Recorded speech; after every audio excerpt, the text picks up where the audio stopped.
2 മുട്ട ഇതിനകത്തോട്ടൊന്ന് പൊട്ടിച്ചൊഴിക്കാം.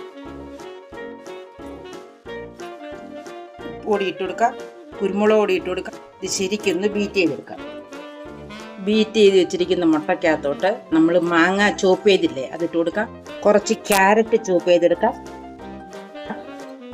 കുറച്ച് സവാളയും കൂടെ അതിനകത്തുനിന്ന് ചോപ്പ് ചെയ്തെടുക്കണം. പച്ചമുളക് കട്ട് ചെയ്തിടാം.